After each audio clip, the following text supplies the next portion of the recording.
Ngayon, nag-open na ako ng solo live ko. Dati ang nakukuha ko sa solo live ko ay 1,000 per hour. Ngayon ay na-hit ko na yung 3,000 per hour.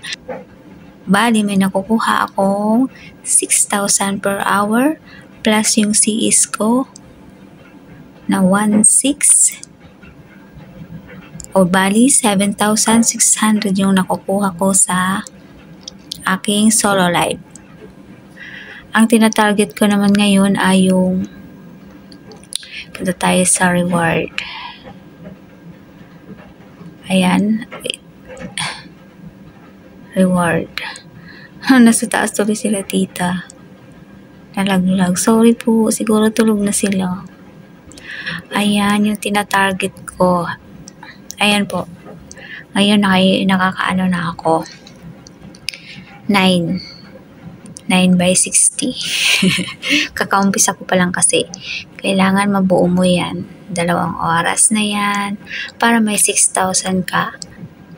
Ngayon, tinatarget ko naman ay yung 5,000 per hour. Kailangan ko pa ng 148,786. Am I right? Okay. Ayan. Kita nyo? Yan pa ang kailangan ko. So, pag na-target ko yan, meron akong 5,000 per hour. Bale, 2 oras yung solo live ko. Di, meron akong 10,000 plus yung CS ko, 11,600. O, di ba malaki na din? 2 oras kang solo live. Alam yung matatarget nyo naman yan. For now kasi, puro ako change points to coins ngayon para lang makapag-level up ako. Pag na-target ko na yan, yung 5,000 per hour, o di masaya na. Sulit naman yung aking pag-solo live. Ayan guys, naka 1 hour na ako. Meron na akong 3,000. I-receive natin yan.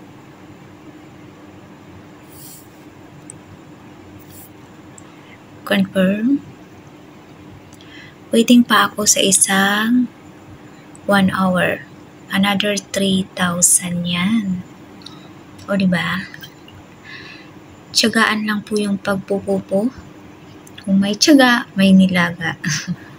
Tsaka pag malaki na yung nakukuha mo kasing points, madali ka na lang makakasahod. Madali mo mabubuo yung 100k na points. So, ayan guys. Tapos balik tayo. Siyempre, kailangan natin maglaro para mabilis tayo makasahod. Malay mo, diba, mabigwin ka, swertehin ka, or mabigwin ka ng 1 million, diba? Ayan, nag-ano na ako, hindi na ako nag-panel. Ngayon ay solo na lang yan. Ginawa ko ng solo. Ayaw ko mag-panel ngayon kasi baka may mga umupo. Siyempre, mapupuyat ako. Hindi ako makatulog pag nakapanel yung pupo kasi napupuyat ako. Basta nag-aalala ako baka mag-connecting o mawala ng internet. Diba? Minsan kasi nagko-connecting. So, ayan lang po ang may share ko ngayon. At kung hindi pa kayo nakakapag-subscribe sa aking YouTube channel, mag-subscribe na kayo.